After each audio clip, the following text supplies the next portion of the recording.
Welcome to the Oral History Podcast, featuring stories from the oral history website voicesofoklahoma.com, where Oklahomans have given generously of their time to tell their life stories for present-day listeners and for generations to come. Our entire collection is available on the website voicesofoklahoma.com. Subscribe to be notified of new Oklahoma oral history podcasts. Here's another interesting storyteller from voicesofoklahoma.com. Joseph Henry Carter has reported for United Press International in Kansas City, Oklahoma City, and Dallas, for Sapulpa and Honolulu newspapers, and for the Oklahoma Journal. He was an aide to Congressmen and Presidents Johnson and Carter, and was Director of Communications for the Democratic Party. Carter also was press secretary to Oklahoma Governor David Hall. After leaving his post as Vice President for Public Affairs at Cameron University, he became director of the Will Rogers Memorial. Among his many books is Never Met a Man I Didn't Like, The Life and Writings of Will Rogers. Joe is one of the final surviving members of the media who can speak firsthand on the assassination of President John F. Kennedy on November 22, 1963. Joe was a reporter for United Press International, riding in the press bus 5 cars behind the presidential limousine, and heard the 3 shots aimed at the president. Listen to Joe describe in detail what he witnessed on that day and what he went through to tell a stunned nation the president had died and that the United States had a new chief executive. On the podcast and website, voicesofoklahoma.com. My name is John Erling.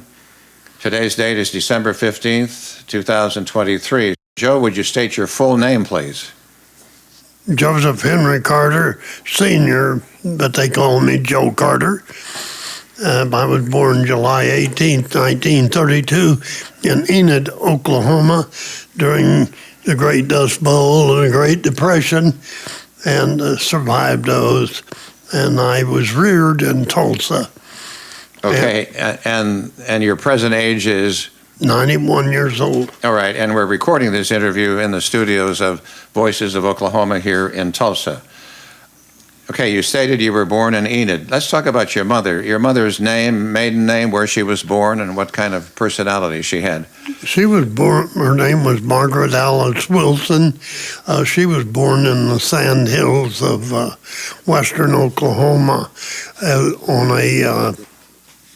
she was living in a half dugout situation that they built to survive on the Great Plains, and she was born by about shortly after the 20th century was dawned. And what kind of personality was she? Outgoing or what? She was a very religious woman. If I may digress to my father, his name was Dwight Henry Carter. And he was born up in Lane, Kansas, but later his family migrated to western Kansas, and his parents split up, and his mother went back. She did not like the Great Plains. She moved back to Lane, and he was reared there by his father, and spent his early years getting a little bit of education. There was not many schools in Syracuse, Kansas, and he was a wrangler, a cowboy, rode the plains, herded cattle, wore a 6-shooter, and had a saddle rifle, which recently fell into the hands of my great-grandson, who wants himself to be a cowboy. He rides sheep. He's 7 years old, and he gets thrown off. And so that was my father died on December 7th, 1949, in the West Tulsa yards of the Frisco Railroad, when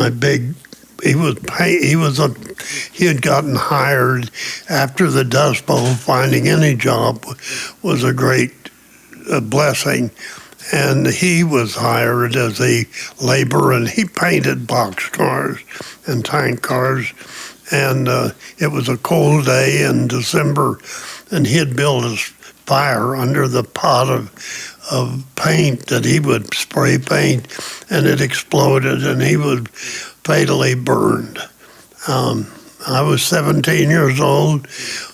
One brother was at Oklahoma A&M on a wrestling scholarship, and the rest of the older children, there were 7 in all, brothers and sisters, 8, counting me.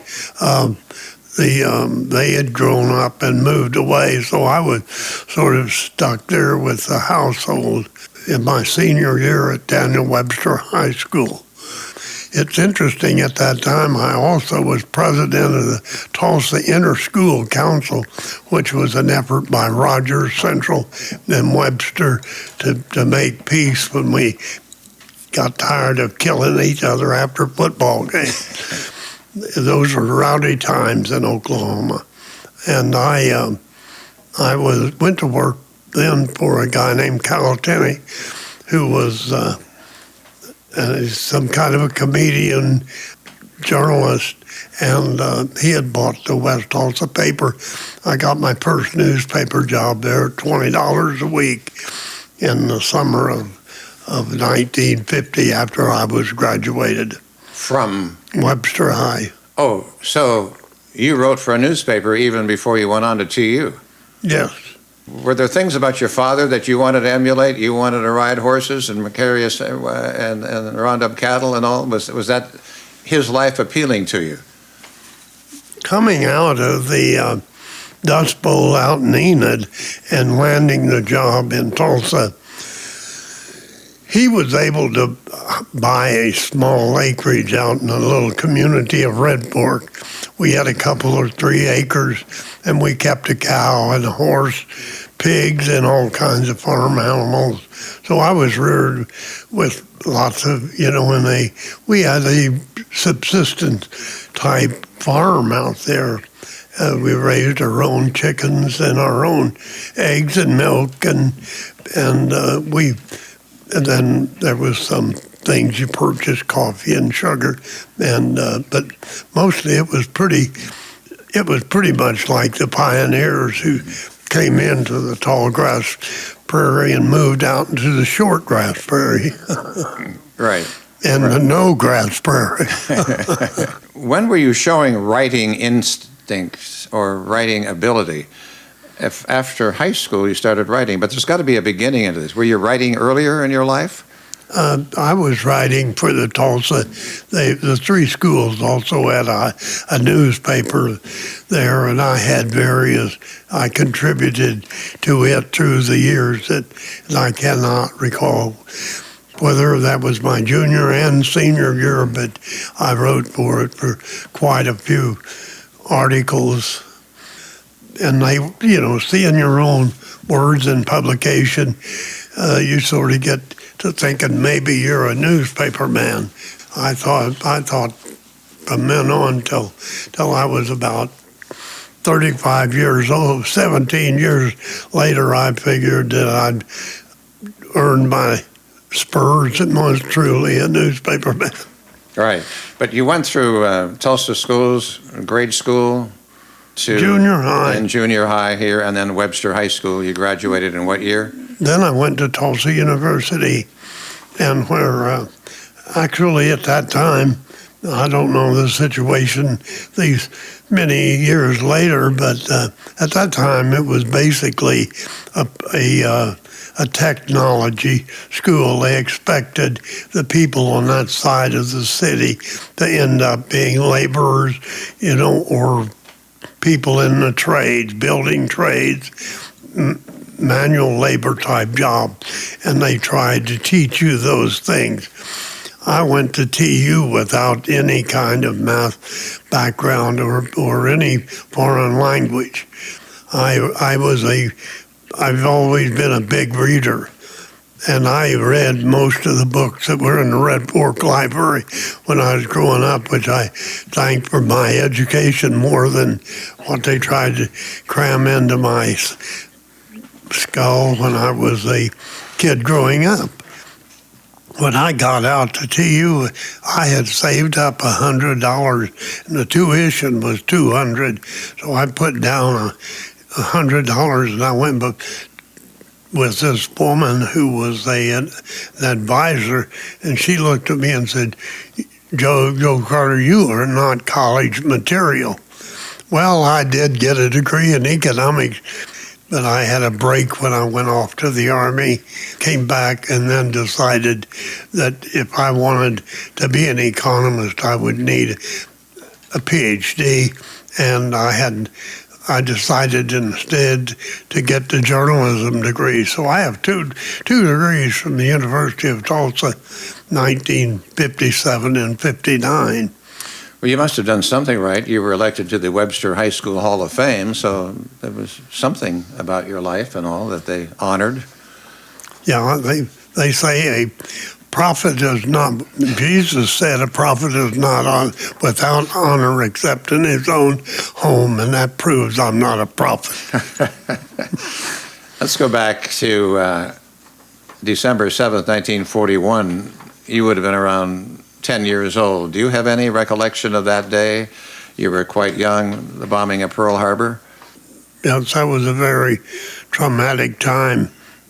I recall we were talking about saboteurs that would go around and poison your water and kill you. And so you had to watch out for saboteurs.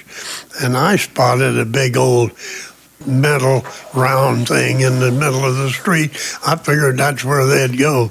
Well, it turned out that was a sewer. So I was not very alert to the dangers of World War II, but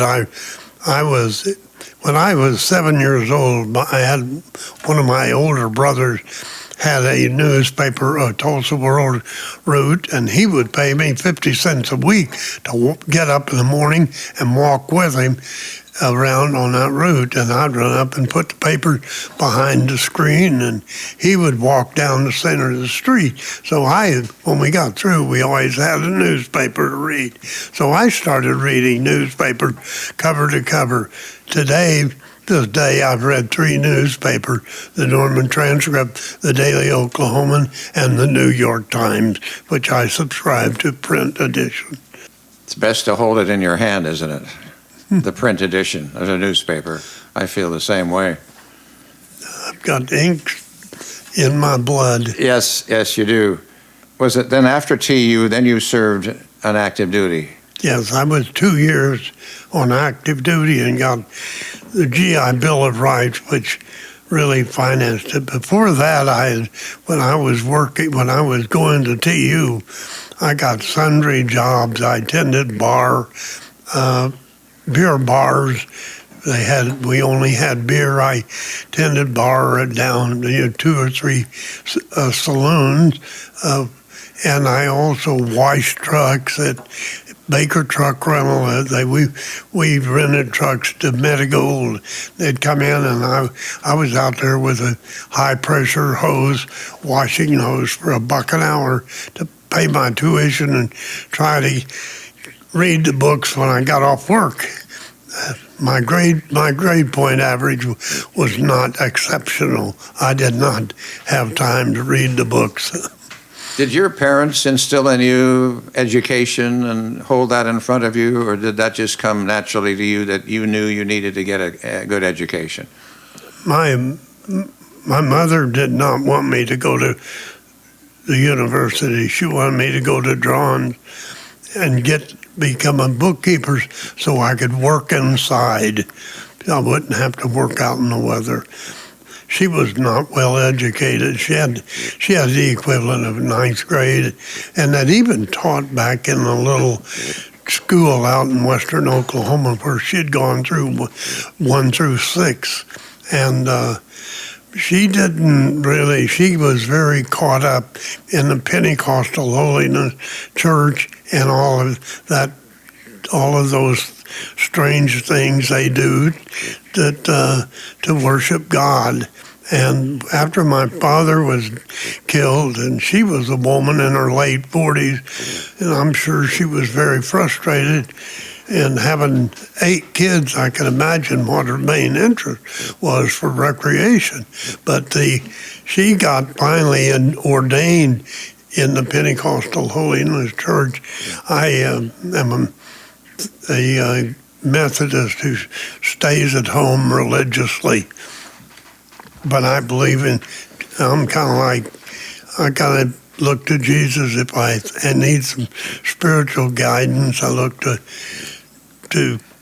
Will Rogers if I want some good sense in politics and civics affairs.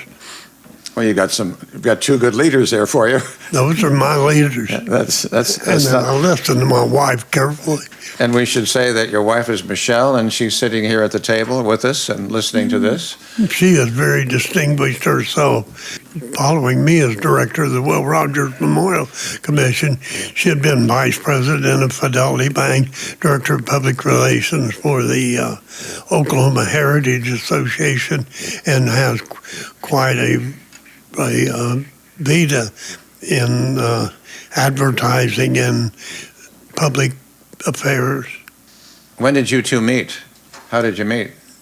There's a guy from Tulsa named Harold Stewart that set that up, and he owned a little TV station here, but he was president of the Oklahoma Heritage Association, and I happened at that time to be vice president of Cameron University in Lawton, and he came down there with to find out what happens outside of the Tulsa city's limits, and I hosted the deal, and he decided I should be on the board of directors and be on her committee, and that's how we met, and that was a third of a century ago, and it really is. It gave my life a lot of direction. She is a very, very good addition to my life. That's great. That's great. And she's sitting here to hear it all, too. So Harold Stewart did a lot of wonderful things, but maybe that was the biggest thing he did. We went to his wedding when he got married at age 80 down in Florida. Oh, really? You remember his wedding? Yeah. Frances Langford, the songstress, and we heard her sing, "I'm in the mood for love." And there they were, two 80-year-olds. It was wonderful. I loved Harold Stewart. I kind of bumped shoulders with him a lot in Washington and out here in Oklahoma. Quickly about Harold Stewart, to be around him, was he charismatic, outgoing, or what was he like? I'll tell you that my judgment, he was just absolutely the model of integrity. He was wealthy. He had married the heiress to an oil company, and he was on a lot of board of directors as they merged. And I can't even remember, but I know that Harold Stewart was a very civic-minded man and honorable beyond words. Yeah. Then he was in Norway, and he adopted two children. Yes, he did. John Stewart and a sister. Yes. I've interviewed John Stewart for Voices of Oklahoma, as a matter of fact, and he talks glowingly about his father. He should. He was very fortunate to be adopted by the Stewarts. He and his sisters landed a jackpot because their life would have been very dismal, I think, in Sweden. In Norway. Norway, Yep. Yes. Yep. I've been to both countries, and I still get them mixed up. Well, I'm Norwegian, and I don't get them mixed up. Yeah. No, you're exactly right. If they weren't adopted. A little bit about your service in Korea. What did you do? No, I never went to Korea.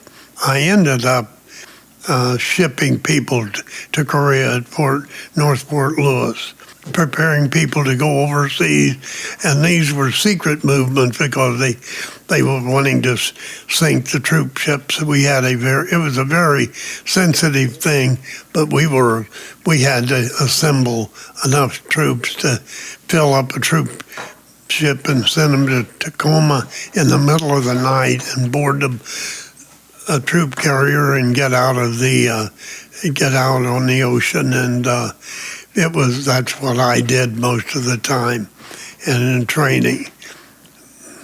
And the reserves after that. Yeah, I was required to serve 2 years of active duty and got the full $110 a month, which which paid for my education then, vertically. And then I had to serve 8 on the inactive duty, subject to call up, and never was called up. I got to go back to when you were talking about Webster. You said that area of town, people thought those people living in the Webster area would do, what should I say? They were going to be industrial type. So that people actually felt that those kids in that area of town would need a trade school, basically. Basically, it was established as that. It's a beautiful campus. It looks like a small college. Right. And but I find it fascinating that people would dub an area because of their income level. Is that probably why? Yes. And they didn't think those people were going to go to TU or go to a college? That's right. They are out of this. I followed. There was a very successful veterinarian and at least 2 notably physician medical doctors who were did well. So there were some people that was a bad idea, a bad Board of Education decision. One of the great teachers out there were a couple of them. One of them was a coach that you and I know about, and the other one was a guy named Curtis Turner, who was a wrestling coach. And Curtis, by the way, groomed both of my brothers to be wrestlers, and they were collegiate wrestlers, and one of them was a national champion, the NCAA champion, Billy Carter. And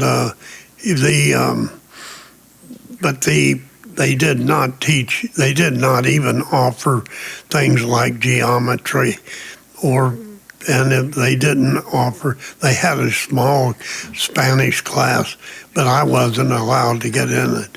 But I don't know how hard I tried.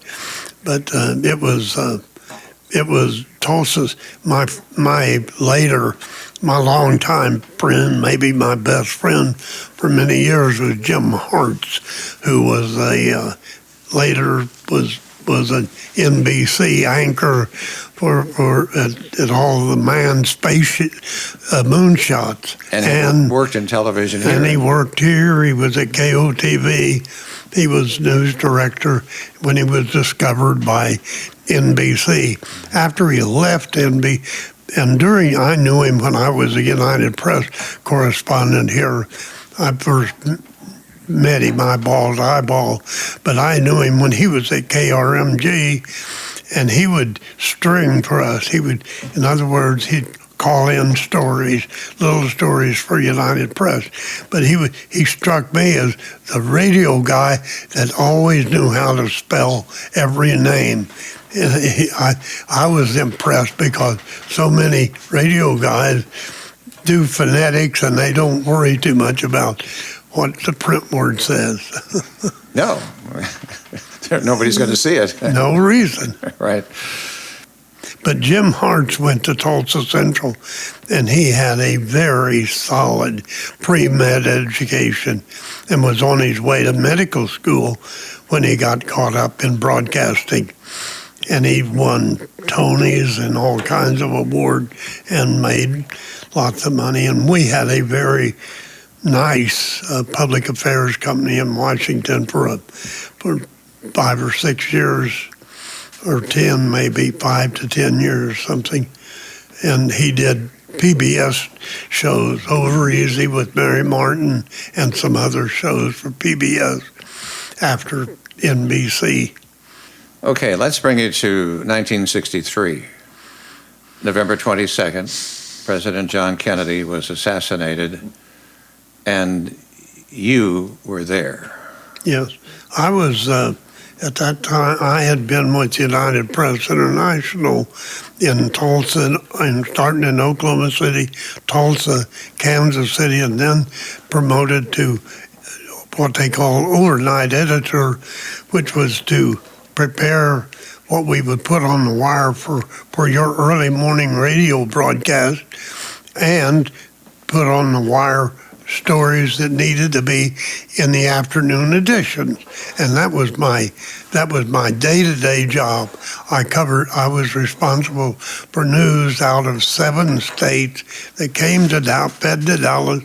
I edited them, and the ones that I approved went on to New York for a second judgment in editing, and then they went on the wires, on the broadcast wires and the news wires. That was my regular job. It happened that Al Spivak was the number 2 White House correspondent for United Press International. The number 1 was Merriman Smith, and nominally Al Spivak would have been helping, traveling around with Kennedy those 2 days that he was doing a very desperate campaign swing through Texas. I mean, it did not look, his re-election a year out did not look rosy. Al had decided to take vacation at that time, and so we had to pick up a local reporter at each of the stops. I was assigned for Fort Worth and Dallas. That morning, after I'd worked all night long from 10 o'clock until 6 in the morning, I decided that everything was okay in Austin. In Fort Worth, and the plane was going to hop over, and the logistics of getting over there and getting back to get my car, I said I made a personal decision not to go to Fort Worth, and I don't think it made any difference. Instead, I met the plane, Air Force One, and the follow-up press plane at Love Field, and was right behind Kennedy, maybe 10 feet behind him as he toured the line of people that were on the fence to shake his hand. And I was mostly looking for onward signs or some blast of profanity, but it was all very cordial and nice. But you were on a bus, weren't you? Then I got on the White House press bus. Merriman Smith was in what we call a pool car, and he was there he was in the front seat. There was a driver who worked for Southwest Bell, and there was a Smith, and then the acting press secretary was sitting in the front seat. There was an Associated Press reporter in the back seat, a magazine guy, and a radio guy. Smith had a ship-to-shore radio in these cellular days. So Smith was on the phone talking to my boss, Jack Fallon, back when the shots rang out. I had no way to communicate. I was on the bus. I heard 3 shots, 3 haunting shots, I might tell you. And I got off the bus as quickly as I could when we finally got to the Trade Mart, which was where Kennedy was to make the luncheon speech. And I raced in and told Fallon that I had heard 3 shots, that I saw somebody run up a green grassy knoll, policeman, and which was I didn't know why. In fact, I tried to get off the bus there, and they refrained me. They said, no one gets off the press bus. Then Fallon said, Smitty's following him. He's on the way to Parkland Hospital. So I ran back out of the Trade Mart where our bus was parked, and all of the other cars that were in the parade had jammed in around it. There's no way it was getting out of there. So I ran over to the interstate that was right nearby, and there was a limousine sitting there with a rider and a driver, and I said, the president's been shot, and I know where they've taken him. If you want me to show you the way? Well, I did not know where Parkland Hospital was, as a matter of fact. It was a little old dumpy hospital. There were so many emergency vehicles going there that we were able to get there. I went up on the second floor, and there was a window where you could look out and watch the parking lot where they had brought the White House. The limousines and the other people were out there. I was there, and I was able to use my dime to open up a telephone. I had 5 dimes that morning. I'd converted 2 quarters to 5 dimes, and I didn't know how precious they were, but by this time I had got this phone. I called Fallon and I said, I'm here, and there's a crowd out, and I described the crowd, and whatever answered whatever. I said, I need to keep this phone open. There are not many phone lines in this hospital, and I could only find this one payphone. And he sent a young guy out, a first-year reporter out of the university named Bill Hampton, and Bill drove out and came up and kept the phone open. Then I went in back in this room. Then by this time, the busload had arrived, and all of the press was in the room. I'm standing, maybe 5 feet from Malcolm McKilduff, who was the acting press secretary, and he announced Kennedy's death, saying he was pronounced dead at 1 o'clock. I raced down the hall, and I told Fallon that. Then I went back to the window and watched him bring the coffin out of the emergency room, and Jackie Kennedy was right behind the coffin. So the dress was covered with brains and blood, and her face was wiped clean. I didn't see any blood on her face, but her clothes were a mess, and it was ghastly. And she was composed, I was trying to be composed too. This young guy that I told you about went out after I got the phone. He went back to his car, and he said he sat down on the curb and cried. I never did that. But then we followed back out there to Love Field in the bus. We did not know where LBJ was. We did not know who was running the government. We did not know if this was a mass conspiracy to wipe out all of the, and all of the Secret Service and all of the enforcement agencies were carefully, into Plan B, whatever that is. One reporter got off the plane and came over to the group of us there on the tarmac and briefed us on LBJ taking the oath of office. Everybody then necessarily that was traveling with the press corps got back on the plane, but I was going to stay in Dallas. So I ran into the terminal, and there was a very well-dressed black woman there with a payphone in her hand and a dime, and I said, ma'am, I need to use that phone. She handed it to me very politely, and then I fetched a dime in my pocket. I did not have another dime. And I said, ma'am, I need your dime. So I called, then I was able to call and tell the world that LBJ had taken the oath of office. And that was,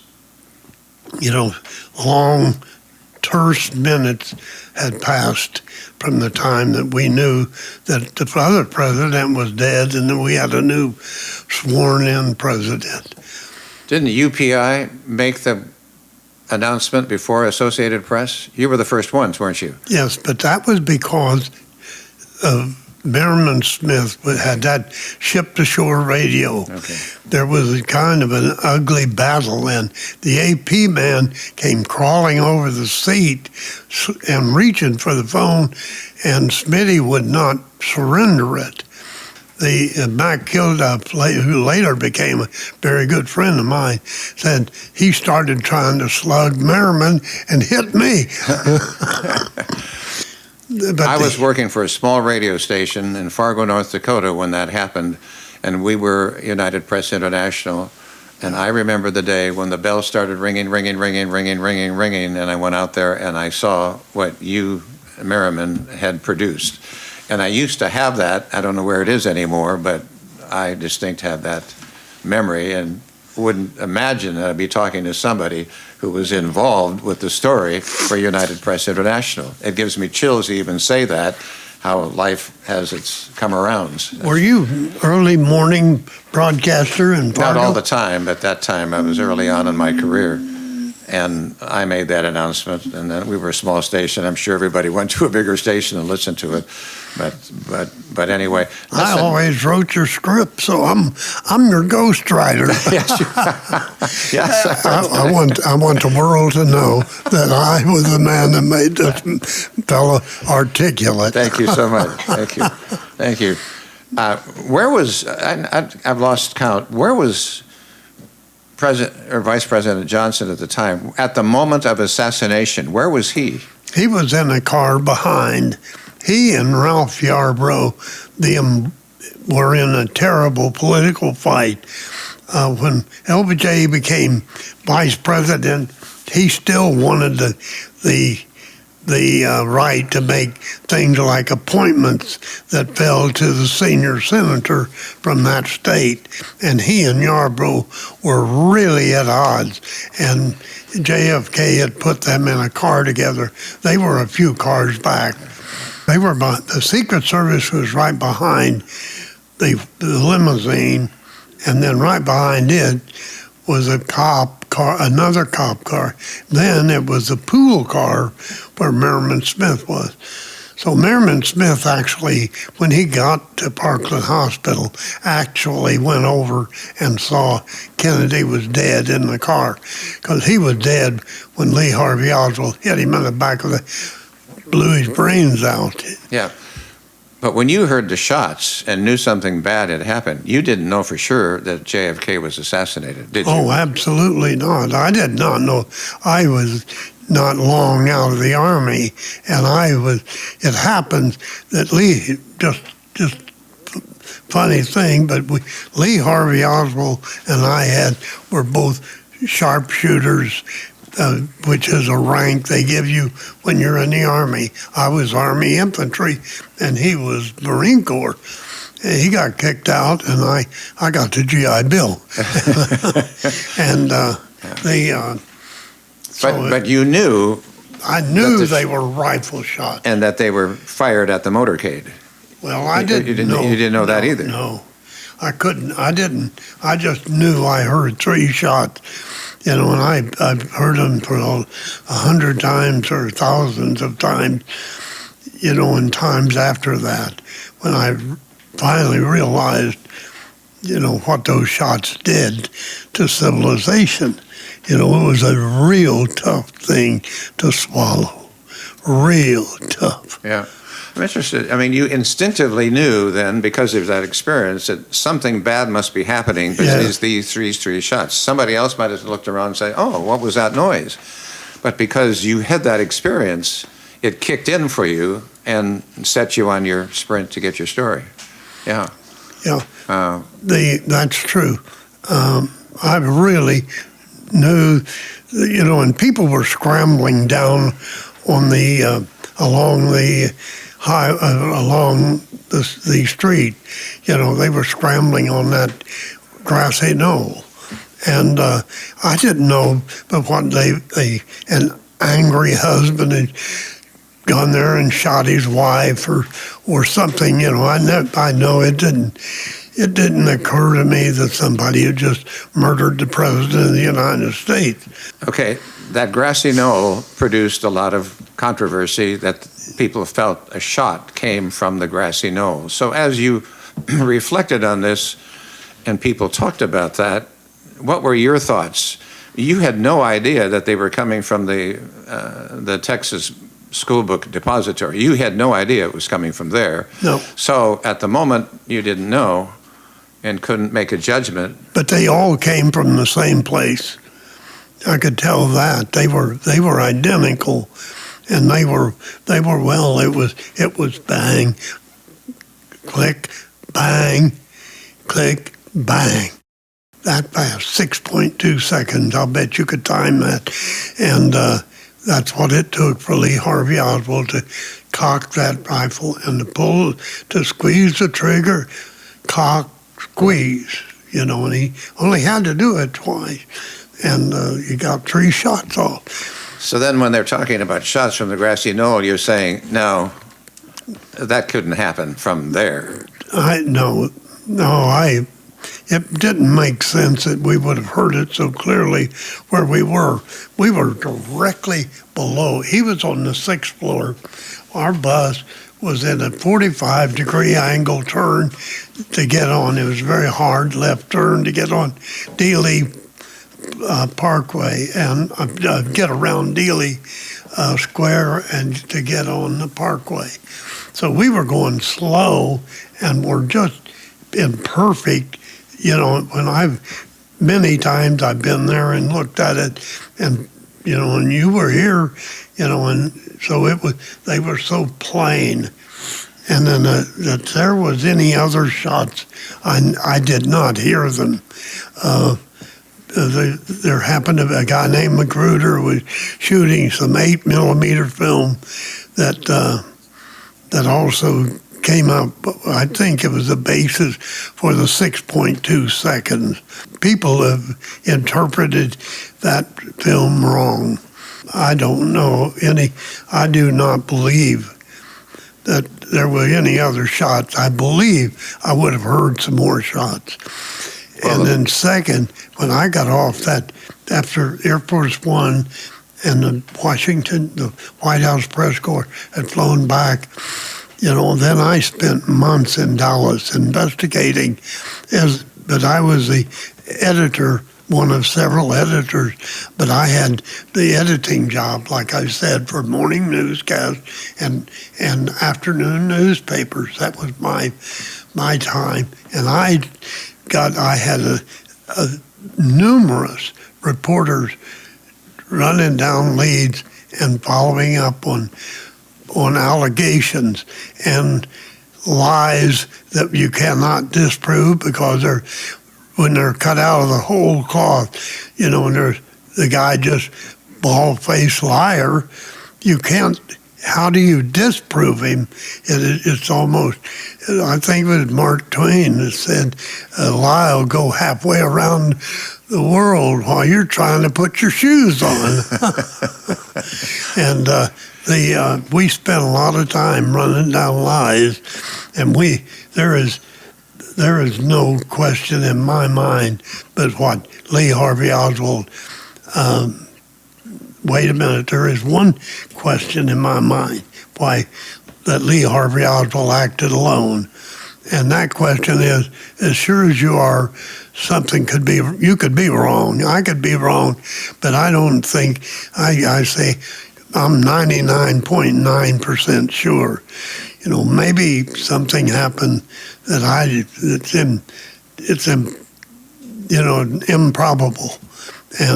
But I am comfortable that I don't think I got earlier this year as Bobby Kennedy Jr., who was just a kid at this time, and he surely lost his father and his uncle to assassins. And he was in Washington running for president, saying that the CIA had killed his parents, his father and his uncle. And I got in the Washington Post saying, he's full of crap. Mm-hmm. And I did not use crap because that's a naughty word. But there's even a naughtier word I could have. But the guy he is really off base. No basis in my judgment. We ran down all of the things. Were there people that were Secret Service agents who were involved? They could have done it, but it was only one man made the key decision that day, and that man, I'll tell you who he was. It was ordained that the president would get in the limousine, and it would have a plastic top on it, which would make his his assassination virtually impossible in my judgment, although it's kind of classified how tough that plastic dome is. But it was John Kennedy himself who said, I want an open car. Now, was that part of a plot? The guy, I'm terminally ill and I'd rather go out as a martyr instead of some squabbling old man. Now, to me, that's obscene almost, but that's the only thing I could, because he did make that decision and there was nobody that supported it. The Secret Service guys said, please don't do it. He said, I'm running for re-election, you are not. You've got a job whether I get reelected or not. I don't know if he'd have been reelected or not. I wrote Oklahoma, Texas politics prior to that, a rap story. And you talk about not having a copy of that piece of paper you read, all the stuff I wrote about this, I have no copies. It all went in the wire and was in papers around and radio and TV stations around the world. I do not have one copy. Carter Bradley, the UPI boss here in Oklahoma, got a full set and brought it over and gave it to the anchor of Channel 2 News, whom I later would have some chili with him once a week, and I said, I'd like to have that. He said, if I can find it, I'll give it to you, Joe. I've never looked at it, and I would love to have it, because I don't know how much of my dictation made the wire, because when I went in there, I was working about what's going to be in tomorrow's newscast and tomorrow's newspaper. Well, we should say the Warren Commission came out and absolutely subscribed to the single boat theory. And then for those who are listening way back when, we should say the two other shots struck Texas Governor John Conley. So those were the three bullets. But were you on duty? It was a Sunday when Jack Ruby shot Oswald. I was home in bed. My friend Terry McGarry, a UPI correspondent, was there and watched the murder, the fatal shooting, and did a very good job of reporting on it. And then I went in at 6 o'clock that night and took over editing. I'll tell you the sad thing about the assassination and the stories that now say that there is a mystery about what happened in Dallas 60 years ago. When that hoodlum, sleazebag, Jack Ruby, fatally shot Lee Harvey Oswald, and he later died in the same emergency room where John Kennedy was pronounced dead. That guy denied Lee Harvey Oswald a right to a trial by his jury. And he would have, the evidence against him is so overwhelming. It is just fingerprints, casting, the bullet, the cartridges that were ejected, everything. He left a rifle. They went out and shot Officer J.D. Tippett, and there was a witness that saw him do it and directed the arresting officers to the movie theater where he was arrested. And he tried to shoot them, but they managed to ram their hand down the pistol barrel and stop him. I mean, he was a crazy man on a rage, and nobody knows why he did it, and that's the mystery.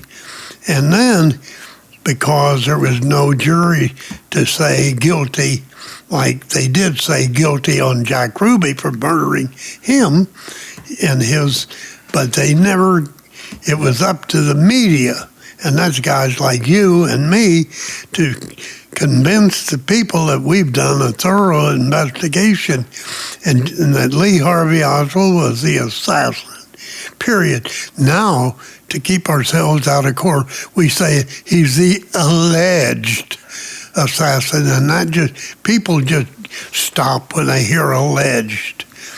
And so we failed. In the years following that, Were you reluctant to talk about it, this experience of yours?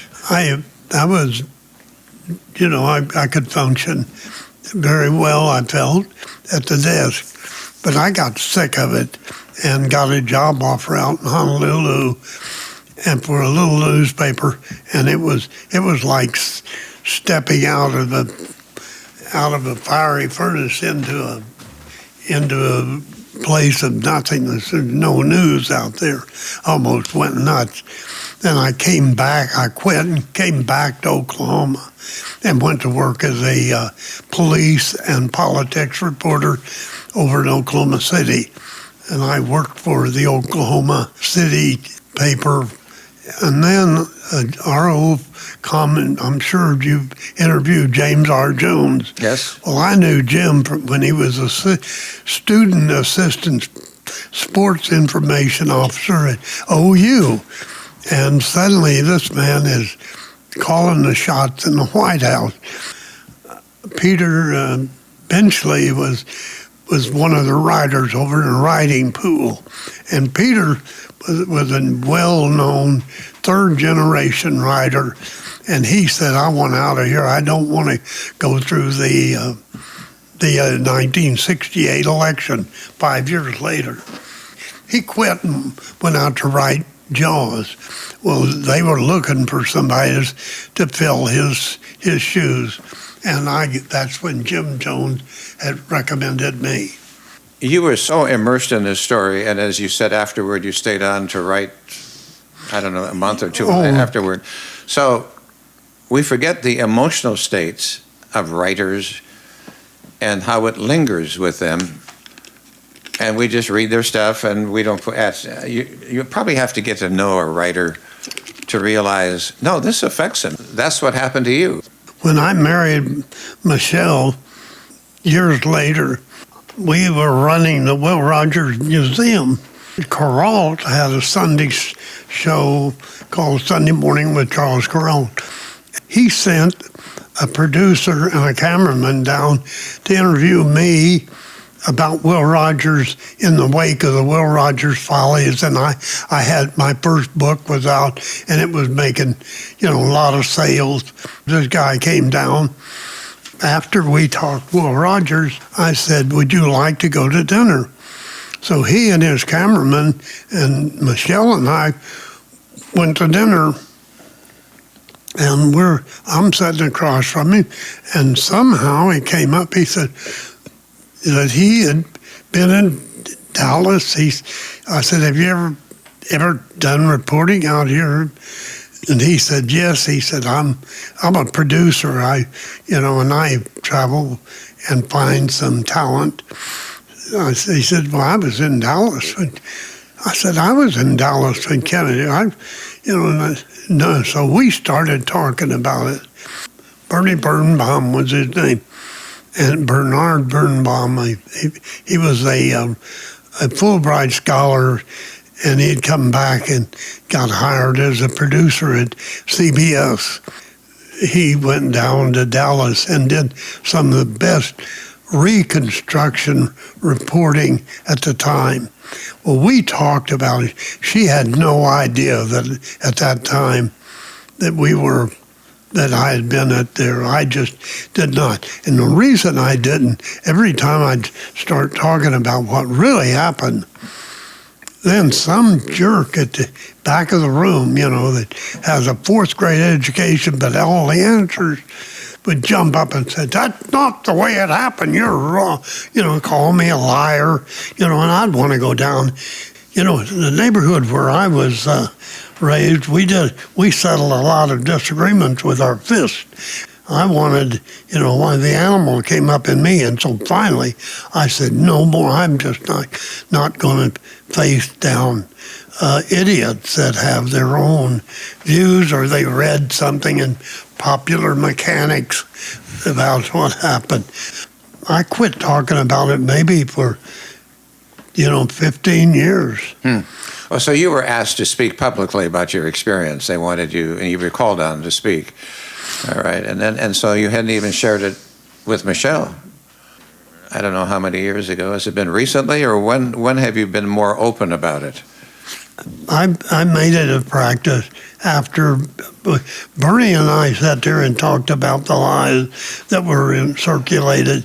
And Bernie said, Joe, he said, you're a writer. I've read your stuff. And he said, I can do the research and let's write a book one by one, countering these lies.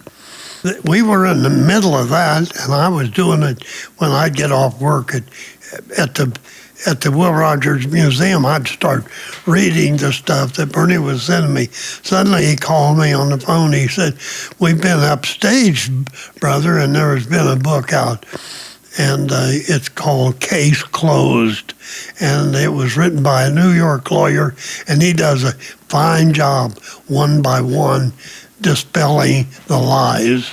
And we abandoned the project. Talk about Governor David Hall. Yes. From Tulsa, and you were press secretary for him. You wrote speeches, state of the state messages, and all. Talk about how he tabbed you for that job. He was governor from 1971 to 75. I was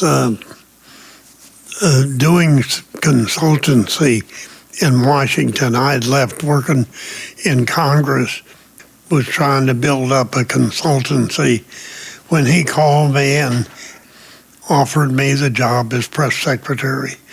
I had known David when he was a prosecutor in Tulsa, and I was a UPI reporter, and I was impressed with him. I never had a beer with him. I mean, he didn't drink at all, but I never had any kind of a social life with him, but he asked me to come back. So I arrived here at Christmas before he took office, and we were in the United Tower building, United Tower in Oklahoma City. I asked him, well, where's your inaugural address? He did not have one.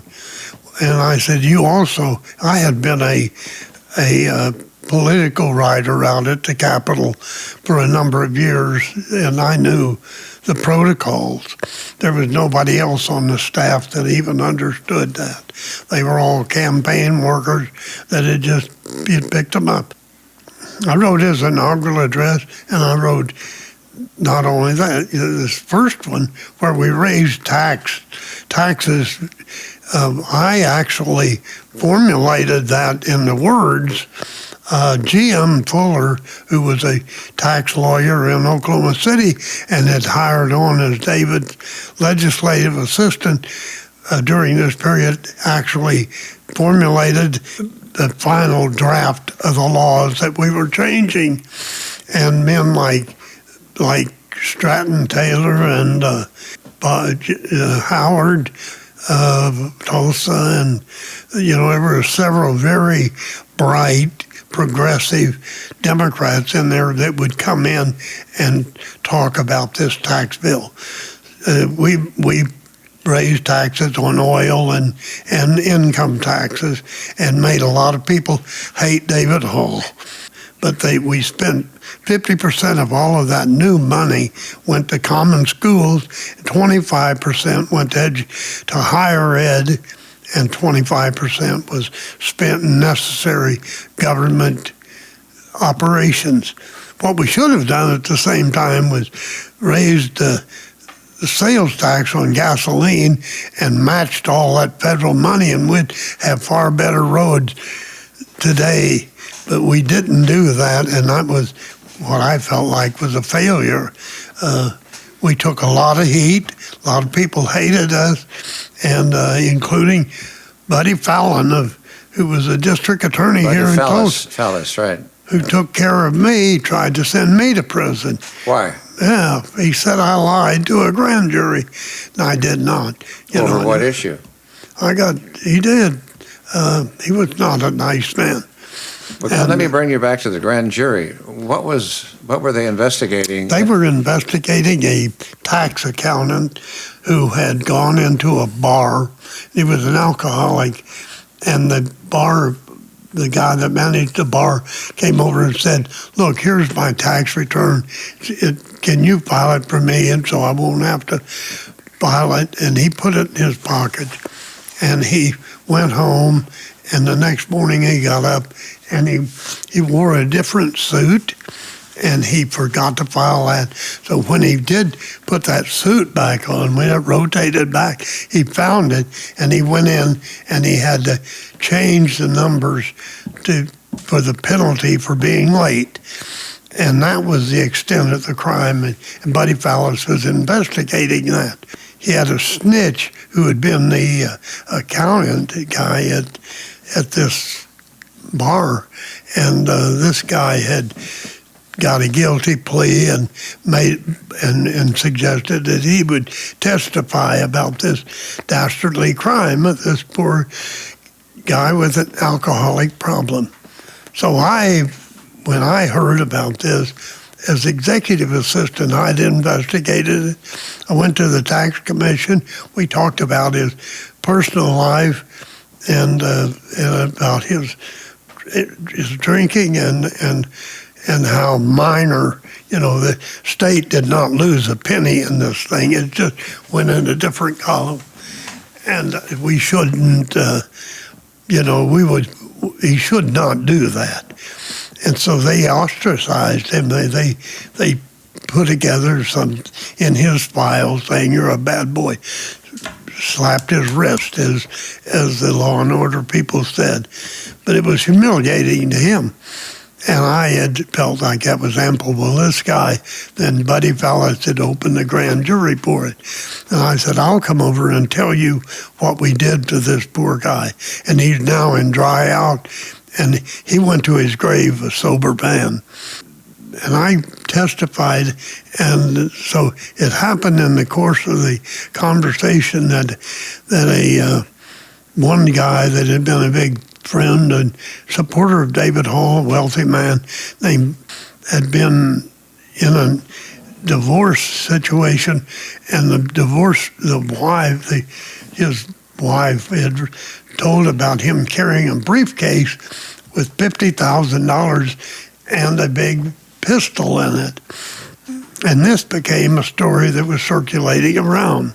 David Hall had then himself was under a big investigation, so he had hired a tax guy, and this tax guy hired a detective to try to interview this guy named Sonny Jenkins. He was from Tulsa. He owned a truck line and a wonderful man. And he'd also been a Bush pilot, and I'd flown with him. I knew him well. But he was rich, and he did go around with a lot of cash and a pistol. Was not against the law. But Buddy Fallis said in you the course lied. of this thing, said, "Were you in the room?" And this detective called me up and said, "This Buddy Fallis won't talk to me, and the governor wants me to talk to him." I said, "Give me a minute." And I called Sonny. I said, "Sonny, come in my office." I had a long office, 20 feet long or so, and I had sofa down on the far end where I'd interview job applicants or senators that wanted to talk privately. I said, "Sit down there and tell him about your beef case." And he laughed. He said, "Sure, Joe, that's what you want me to do. We're friends." He was there, but he brought another guy, and I'm sitting up in my end of the room trying to do my job while that's going on down there. And I already knew everything. I knew the facts of the matter, and I'm drinking coffee. Well, right around the door was a men's room. And late in the day, after gallons of coffee, I often had to go around the door. And Buddy Fallis asked me, "Were you there?" I said, "Yes." "Did you hear this?" And I said, "No." I said, "I was in and out of the room at the time," which meant I went to the men's room because the conversation didn't last more than 10 or 15 minutes. But the other detective was sitting here next to my chair. I don't even remember his name. I don't remember either of their names. This guy testified that I never left a room, and I had to have heard every word. And I said, Buddy, I knew Buddy Fallis well, or I thought I did. I did not know, his dramatic side, but I said, are you talking about that briefcase and the money? He said, yeah, what about? And I told him all about it. I said, Buddy, Sonny Jenkins carries a lot of money on his person, and because he likes to make opportunity purchases. I mean, that's the type of guy. He's an entrepreneur. I said, and he carries a pistol just to make sure that he has that money whenever he needs it. And I left it, and they indicted me on one count of perjury for saying I was in and out of the room at the time. Well, perjury, by definition, means that I would have need to have said, I never left the room, and then I came over here and said I was in and out of the room. Now, that's lying. One of those is a lie, and that somebody else said something else does not constitute this being a lie. It's a controversial. But he did that, and after that put me on page one of all of the papers in Oklahoma, headline stories across the Tulsa world that never were printed, never once came to my defense. I had been a paper boy for that paper for 10 years when I was a kid. I was out in the cold getting it on people's porches. Otherwise, their work would have never been read. And I went to Travis Walsh and I said, Travis, did you read that transcript? He said, yes, Joe, and that's too bad. And he was very belligerent. I went to his funeral and I, for different purposes than ordinarily you go. But anyhow, I thought it was something that was horrible to live through. As a matter of fact, the mother of my children at the time was in advanced stages of cancer, and the emotion of this thing, because David Hall, being a weasel, demanded that I retire from my job. Well, I was out of work, and my insurance was phasing out, was ending. And people, some guys here under indictment, bad headlines about what a crook he was. Nobody thought I was innocent, except the people that knew the facts. I couldn't find a job, and my wife was in the hospital, and Joe Hall was coming during the day to visit her when I was taking care of the kids and sending them to school and picking them up. During the day, David Hall would not return my calls, and I got a call from my old boss in Washington, a wondrous lady named Congresswoman Julia Butler Hanson, perhaps the smartest lawmaker I ever knew, including Gene Stipe. She called me and she said, would you come to work for me? I hear that you've had some problems down there. Carl's people tell me it's just a dirty political trick, which it was. I said, well, I don't know. So she called me the next night. She said, I found another $5,000. Now will you come? So I went up, and she was chairman of what was known as the Hansen Committee. So there I am under indictment in Oklahoma, and I'm the staff director for the Hansen Committee that rewrote the rules for the U.S. House of Representatives. Now, if that doesn't make you grow up with ulcers, nothing will. Can you imagine sitting there on the floor of the House and somebody is saying, is that aide under indictment? But we should follow up by saying Governor Hall left office and he was convicted of bribery and extortion, and did time for it. And I've actually interviewed him for Voices of Oklahoma. I got to say this, I know nothing. all of the crime that he had with the Secretary of State. He was a big talker, and I've heard him spin tales, all the things he was going to make in Saudi Arabia, selling RVs, and I've heard him spin tales. He was and he's a big talker, and the Secretary of State was wearing a wire. He thought the guy was his friend, and he went to prison, and that was a sad thing. He probably did things that, I'm not saying he was above reproach by any means. When he was trying to write his life story, he called me and wanted me to give him 20 or loan him 20, which is, he never paid back loans, by the way. He wanted me to loan him $25,000. I said, Governor, I just don't have it, and I'm not loaning money anyhow. I got kids to go to college, and so then he wrote that book, and the things that other guys sent him money. Guys I know that told me they sent him money. He wrote nice things about them. Right. You worked in the President Johnson administration. You drafted documents, including speeches, plus working trip advance assignments. You joined diplomatic missions of Central America. In July of '68, summit of President Johnson, South Vietnam President II in Honolulu.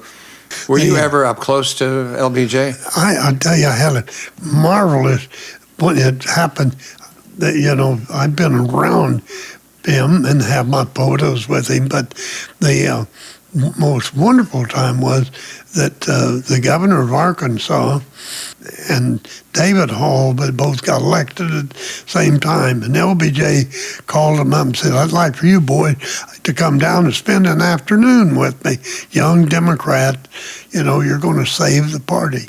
And so Dale Bumpers and David Hall and Dale's right-hand guy and I flew down on a private jet and landed at the ranch and spent the day with him, driving around. He's driving this big Mercury convertible and telling stories. And the Secret Service is following us, and they opened up the back of their truck, and it was a full bar. So we'd all stand around there. LBJ had have some French water and bourbon, but it was really Scotch that he drank out of a bourbon bottle because Joe Kennedy was a Scotch big man. He did not like Joe, but that's the story that went around. Mm-hmm. We would sit around and he would tell things, and then we went back and we sat in the house.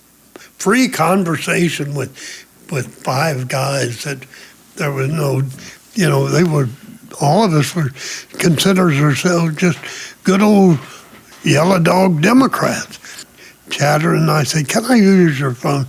And I called the mother of my children was in the hospital having a lump taken out of her leg. Well, it turned out it was a malignant lymph node. And she answered the phone. I said, how you doing? And she said, well, I'm okay. I'm coming out of the thing. I'll be okay. And you enjoy yourself. I said, Mr. President, you want to talk to Beverly? Hello, Beverly. How are you? And Beverly said, who is this? He said, well, this is the president. You got to be kidding. This is the president. She doesn't blame me either. And she went to her grave thinking about that. Yeah. But he was charming. God, what a great guy he was. Yeah, you must have had a hard time getting in a word edgewise with David Hall, who was charming, Lyndon Johnson, and Bumpers. Dale Bumpers, too, had his charm. I don't know if you knew Dale. He was my man for president. There was a guy that really should have been president. The mongrels that I've known that have gotten there, and a few of them that haven't. You are a witness to a lot of history, aren't you? I was, it's really, I look back on it, at 91, you reflect, I look back and I said, it's amazing that Jim Jones, that guy that worked, in sports information, would end up being the right-hand man of the President of the U.S. Say, would you guys be interested in talking to this guy for Peter Benchley's job? I didn't know Peter Benchley. He later got famous with Jaws. And so I went there and wrote all kinds of stuff. I was in San Salvador, at what they called ODECA, which was an economic organization of those banana republics down there, and we were trying to hold them together and build their economy. And I wrote one of the speeches there. They sent it to the typing pool. They cleared up my bad typing, and they sent it to him, and he sent it back shortened, SHORTEN. So I went through and edited down, sent it back to typing. They retyped it. And the next day he's standing in a schoolyard reading a speech that I wrote, and I'm telling you, it's a good day to be wearing the pins. I'm telling you, it was really if you want to feel strange, you feel strange when you're driving home from work, listening to the early news, and they're reading the stuff that you wrote, right on the air. For 17 years, you and Michelle served as directors of Oklahoma's Will Rogers Memorial Commission. You operated the 9-Gallery Museum in Claremore, 400-acre, 1879 living history birthplace of Will Rogers. How did that come about, that you even became a director?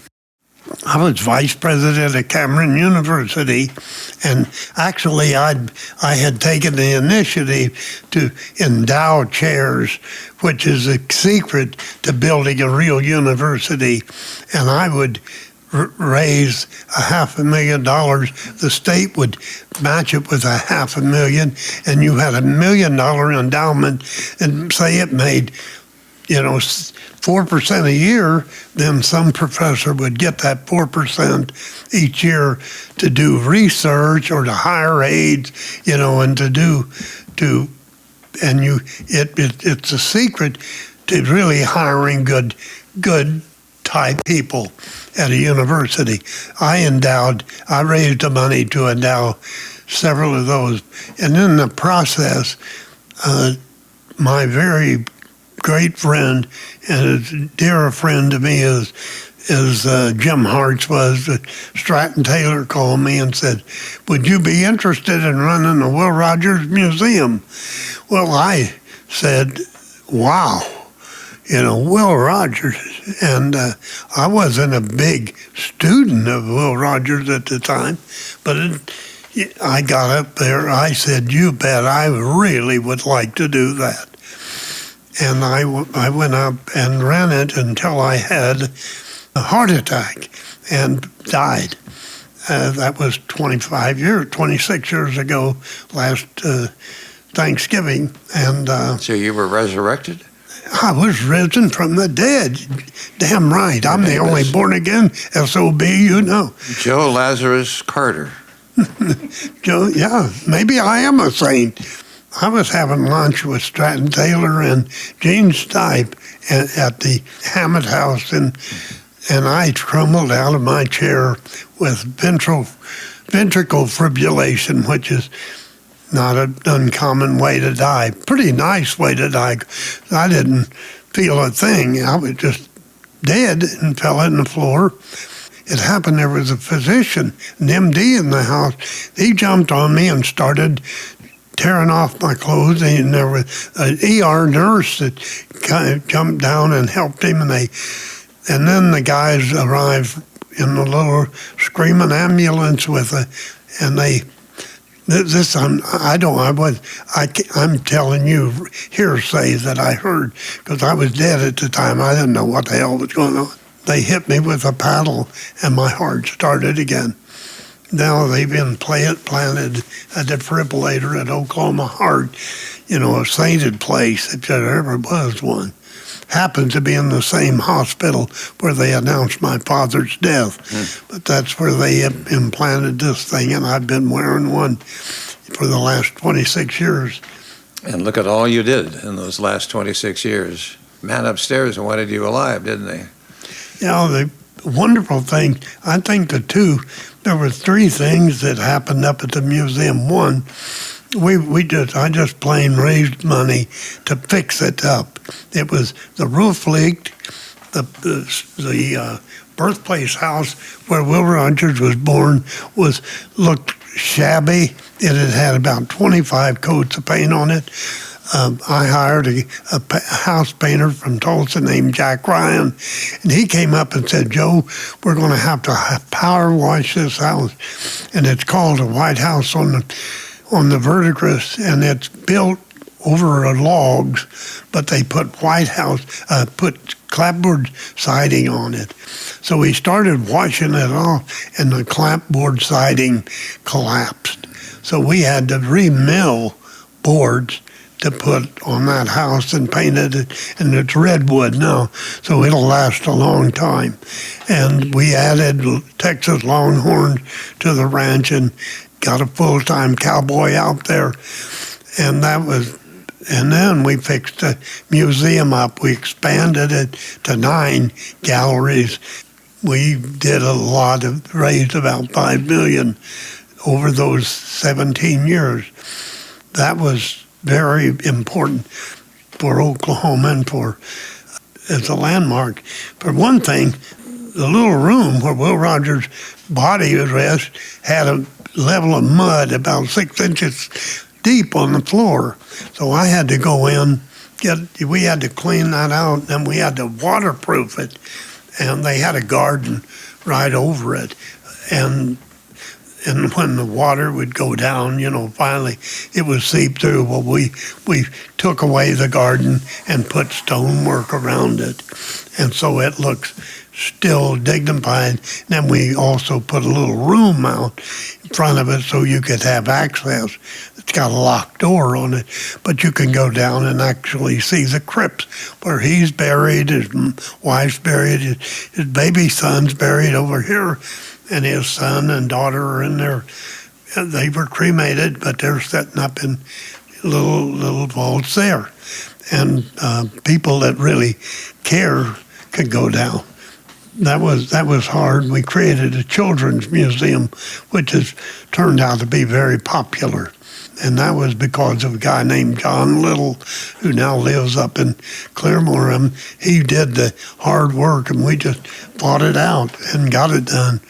The second big thing I think that Michelle and I did, we got the Will Rogers papers published by the University of Oklahoma Press, and that's a 5-volume papers of Will Rogers. They should have been done 50 years earlier, and he would have been bigger in the textbooks and bigger in the whole world of academia, from whence all true fameness flows. And they should have done it earlier, but it's done now, and they are a prize set, and that cost $1 million that we had to raise, and it was very difficult. The third thing we did was the Will Rogers Follies, the Life in Review, and you're going to read that thing from the book. Do you want to read it? I will, but you were credited in the playbill for helping with the 1991 Will Rogers Life in Review, which won Tony Awards. And weren't you cast in the role of Will Rogers? I never, in that show, it played 982 times on Broadway, and it had named guys playing Will Rogers from time to time.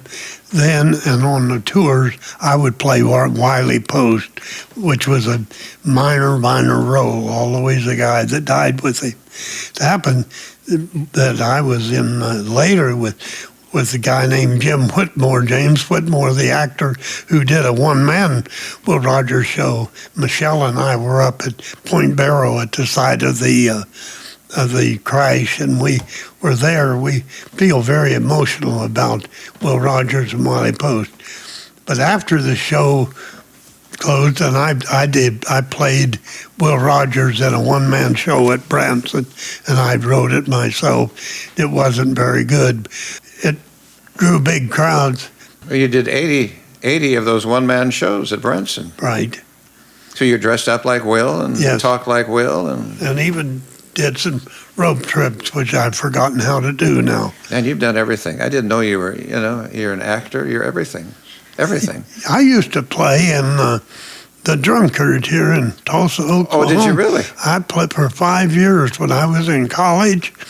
My entertainment was Saturday night.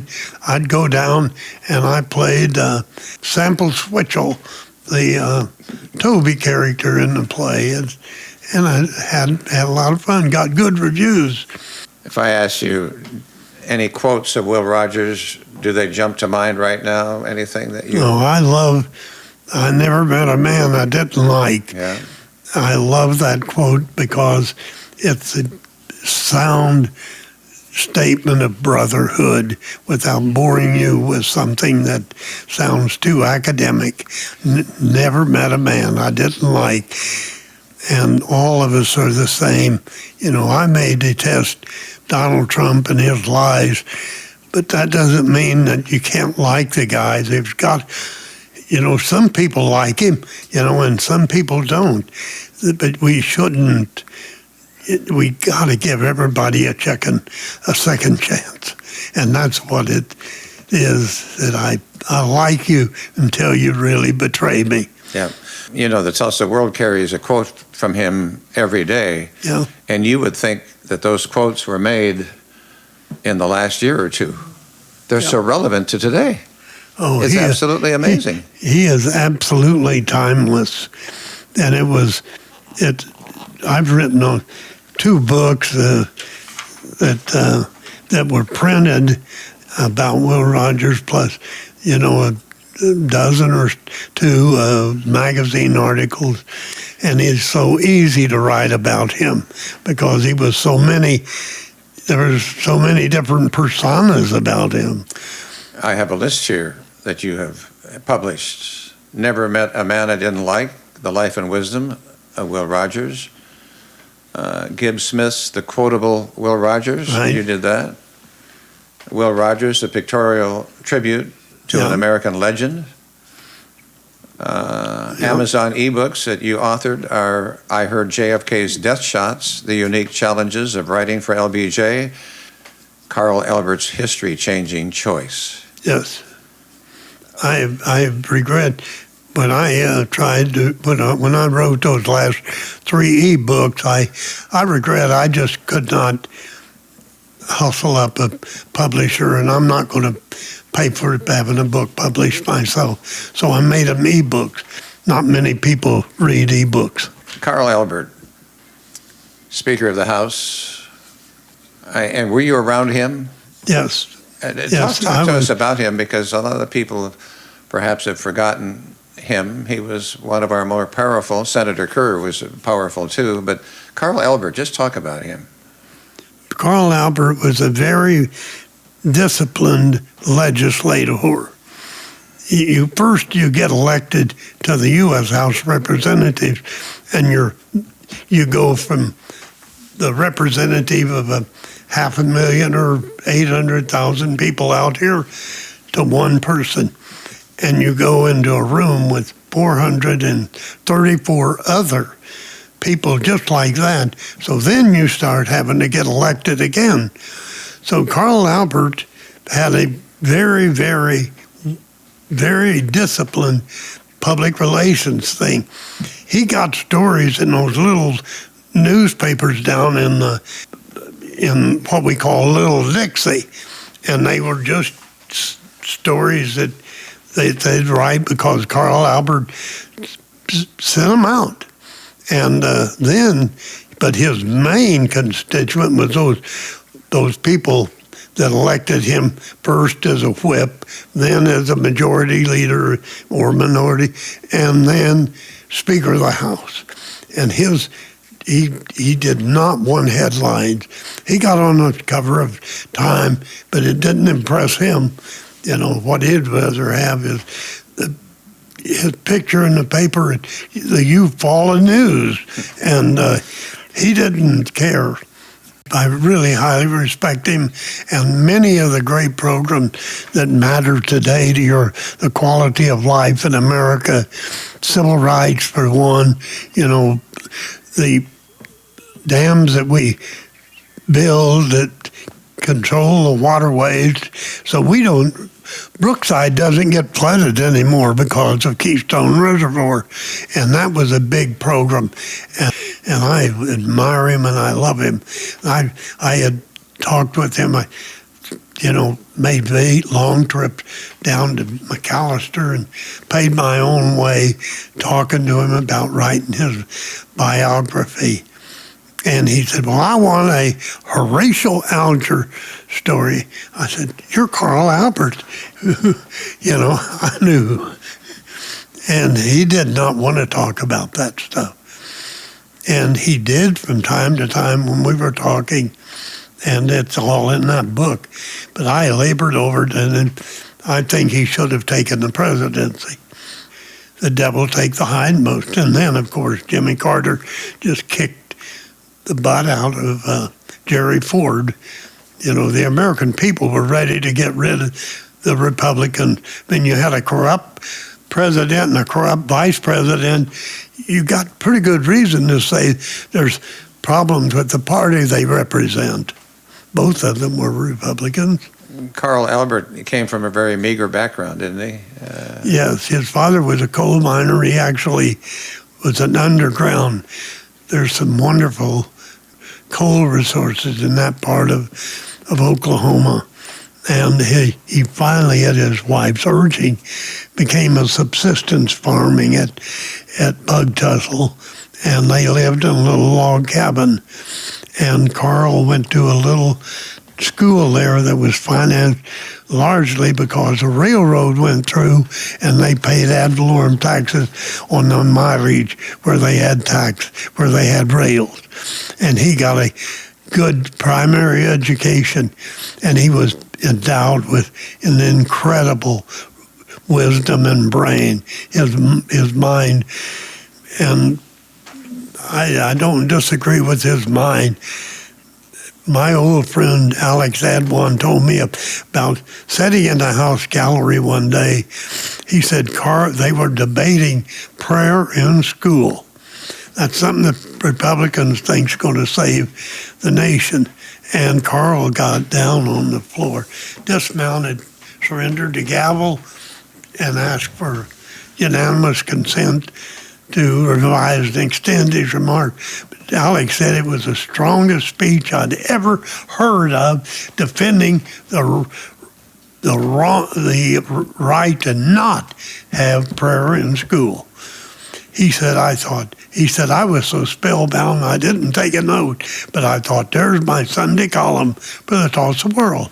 And Alex said he got the congressional record the next morning, and it said, Speaker Albert dismounted, surrendered the gavel and dismounted, and asked for unanimous consent to revise and extend his remarks. And it was blank. He had walked it all out. No written record. Who blocked it out?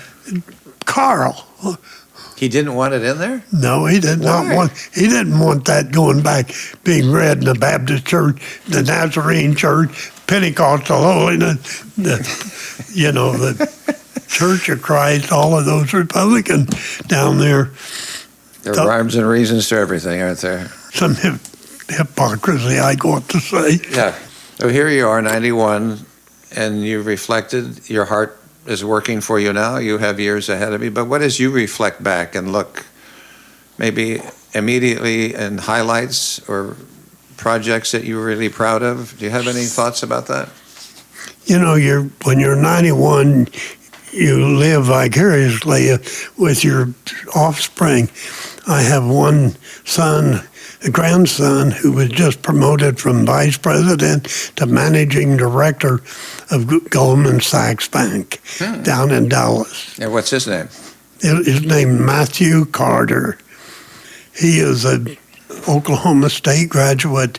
His sister is in partnership with my son, in Oklahoma Equine Hospital.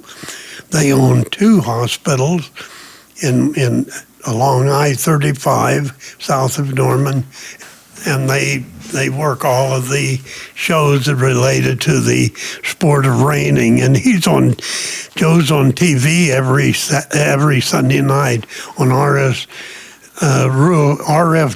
TV called Horse of the West, which is a very fine, it's a boomer for Oklahoma, but only horse people watch it.